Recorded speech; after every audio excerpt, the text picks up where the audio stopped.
Hey everybody, welcome back to Pug Tie, where plumbers don't wear ties but pugs do. Yes, I just made that intro off the top of my head, and I want to see if it catches on, but it probably won't.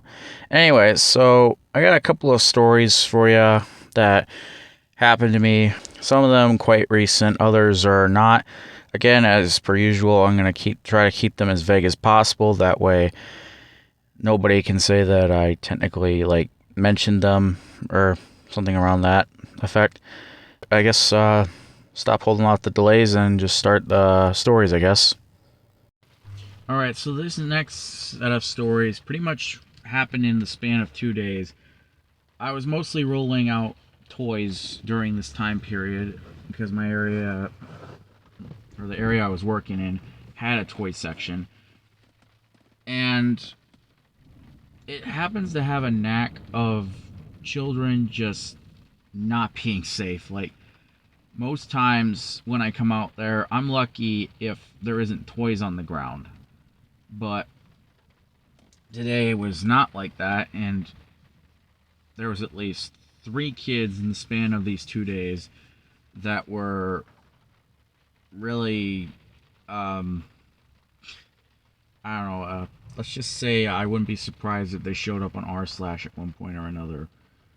But the first kid seemed really nice. I'll give him that. He seemed really nice because he was by himself and he's looking up at the shelf, and immediately alarm bells go off in my head. But I tend to have this habit of not understanding why, so most times when I hear the alarm bells going off, I just assume it's me being paranoid.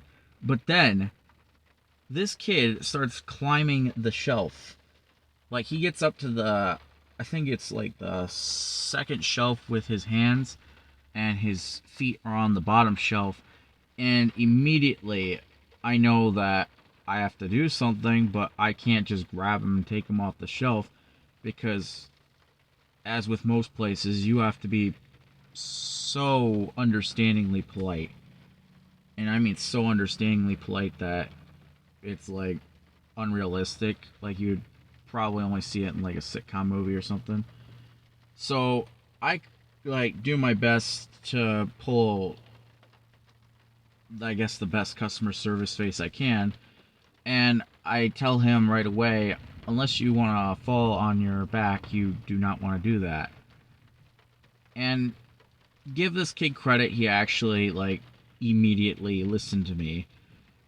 And if this story was just by itself in the one day, I probably wouldn't have even mentioned it. Because afterwards, he gets down, and I decide, since it looked like he was very interested in that big orange ship, I pretty much just, you know, handed it to him.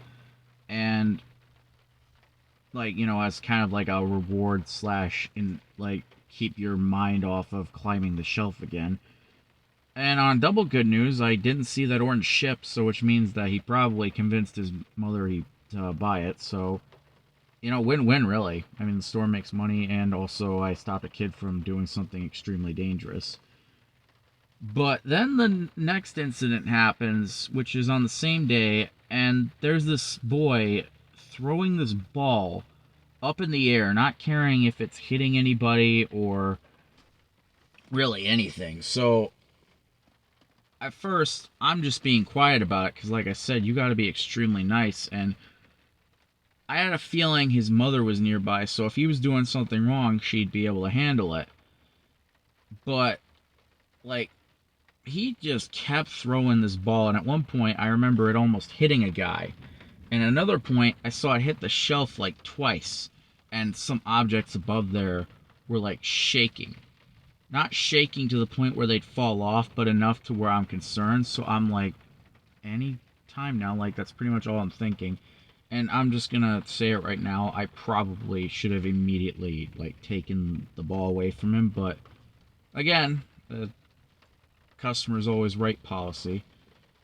Eventually, though, I do hear a woman from the other aisle say something something. I can't remember what she said, but she asked him if he's throwing the ball around, and he says yes. And her response is, "I told you not to do that. You need to stop doing that." And at first, he's asking why, which, mind you, I'm just going to say this right now. I'm pretty sure most kids would not be caught dead asking that, but they gotta at least do it once. So I'm gonna assume that this was like a first time for him involving uh ball tossing thing, because typically for me it was like I'd question it once, and once it was explained why I couldn't do it, whether it was like extremely polite or otherwise, I tended to not do that anymore. So I'm just gonna give that kid the benefit of the doubt and just assume that this was just a first time thing. But when he asks why it's not hitting anybody and it's like a soft ball too, which I will give him this, it was a very soft ball, but that's not the problem. The problem is that you were literally throwing it up in the shelves, and it could have knocked something that was actually heavy down onto somebody and probably caused, like, at the very least, a bloodied forehead.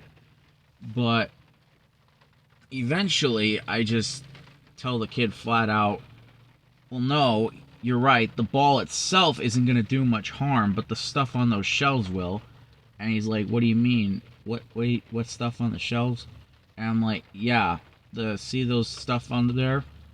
I saw you like throwing the ball up there like 5 times.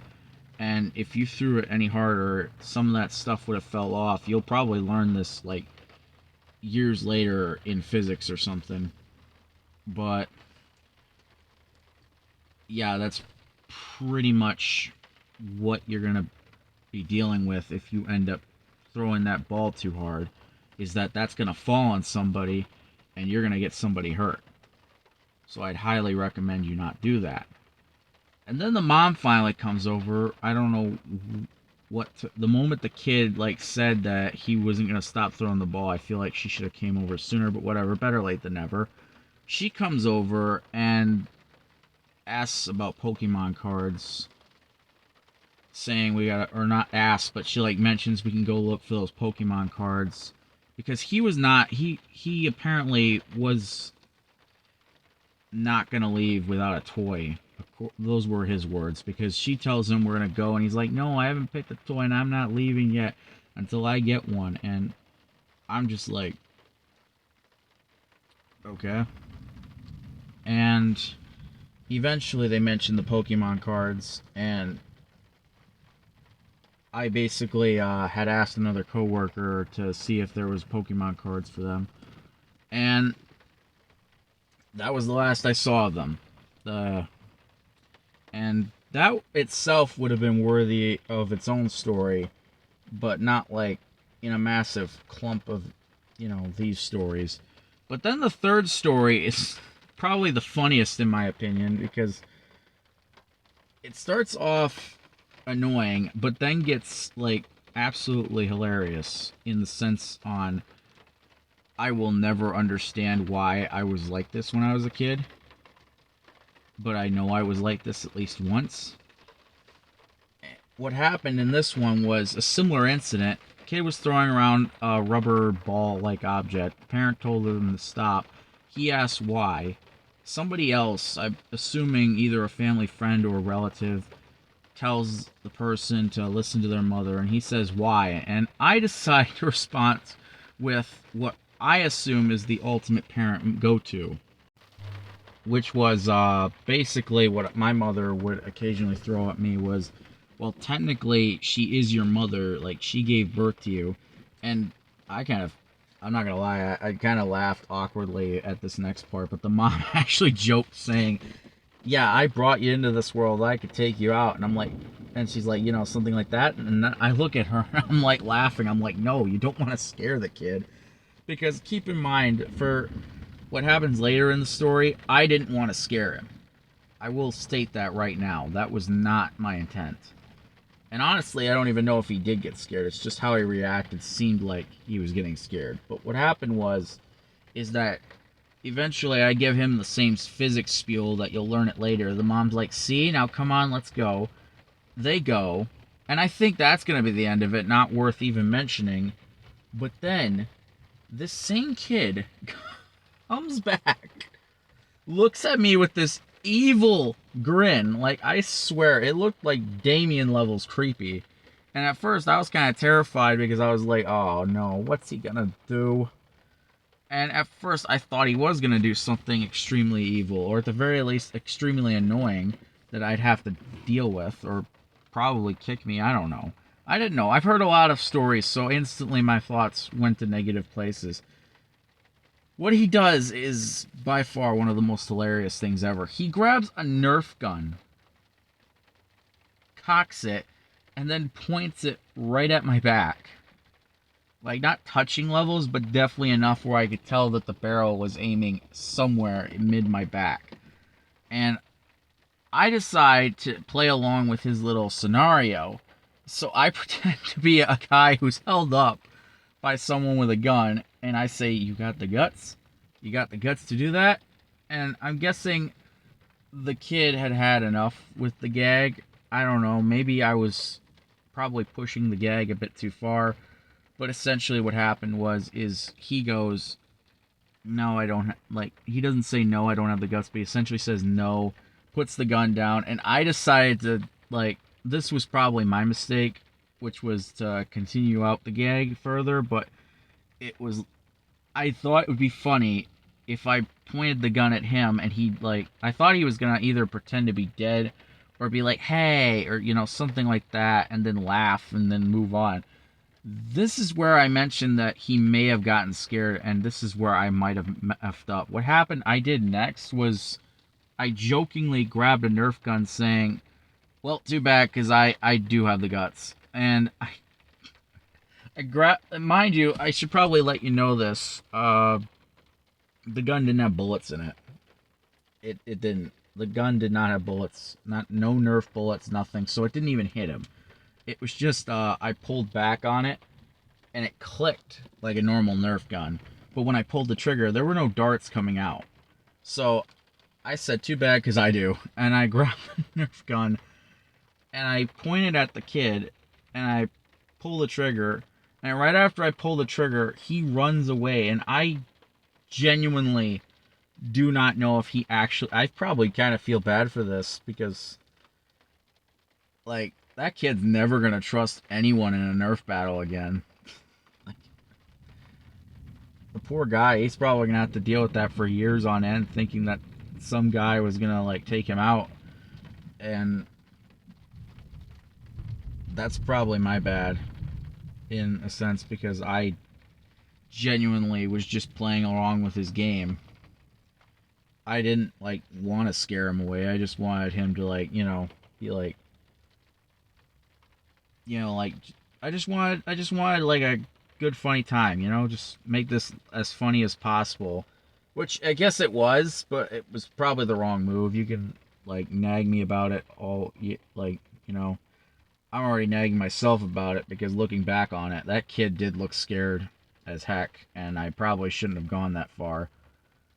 But yeah, those were the strings of stories that I had happen to me, and it slowly but surely got more hilarious as the stories went on, or at least to me, it did. Maybe you'll look at it and just be like, yeah, it's just a typical day. Alright, this next one takes place, I don't know, maybe I think around 3-4 years back. Possibly earlier than that. I don't really remember how long ago it was. It was definitely more recent than any incident after high school, but not recent enough that it would be, like, closer to where I am now. So I'm at this big building interning, and it was a place that basically made items to sell to other businesses, like mostly weights, mostly scales, that type of deal. It was around the holiday, I believe, and if I remember correctly, all of us at this place were doing our jobs properly, or at least that's what I thought, because I was just pretty much the entire day folding papers, organizing files, if I remember right. I might have even been rolling at one point items across the building, but we get back to our main room. We have this room where we all gather up, all of us interns, and we are told that one of us was sneaking and eating food around the Christmas parties because every area was having its own individual Christmas party. And this person kept on sneaking back and, you know, taking from the food at the Christmas party. We'll call him Patrick. All right, so Patrick was sneaking into areas that had Christmas parties and kept taking food, not doing his work. And immediately we all like sighed of annoyance. But here's where it really gets annoying, because whenever one of us interns would do something like majorly wrong or have an incident that needed to be brought up to the people we were living with, because we weren't out of our parents' place yet, we were just getting out of high school. Basically, we were still living with our parents. And they'd send emails anonymously to all the parents, not saying who did this. And this is why it was annoying for some of us, because we knew that our parents would more than likely get after us for something we know we didn't do. So immediately I'm like, can you please just at the very least only send it to like the other 3 parents? I really do not want to deal with that, because I know that my mom will instantly think it was me. Because I will admit this, I was a scamp that used to do that, and she would probably believe it. Probably still would believe that I would do that. But yeah, I asked them, begged them. They said, I'm sorry, we got to do this way. And we can't say the name because we have to keep it anonymous so the person doesn't feel like they're getting hurt. Which I was just annoyed. Like, to me, I feel like you could easily do this without punishing the other people, essentially. Like, just send the person's parent the email that's anonymous, and then leave the other people who didn't do anything wrong out of it. And sure enough, I ended up hearing my mom call me one day and telling me why I did this, which I know I didn't, but because I used to do stuff like this, and she did not believe me. And no matter how much I told her, I'm telling you, it's an anonymous email. They literally send it to every parent. But it took her years before I finally had convinced her that I did not do it. And even then, I still had to deal with a bunch of stuff where she would comment that I would like sneak off and do stuff, and I had to keep on saying that wasn't me.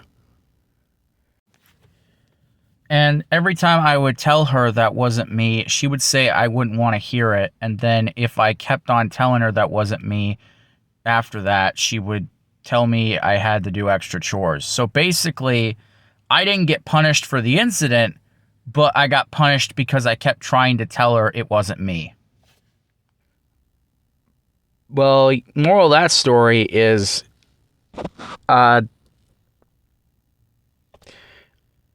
expect to be punished even when you don't deserve to be punished, I guess, is the moral of that story. Well, anyways, I think that's going to do it. Thank you all for listening, whoever came here to listen. Have a good day, and in case I don't see you, good afternoon, good evening, and good night.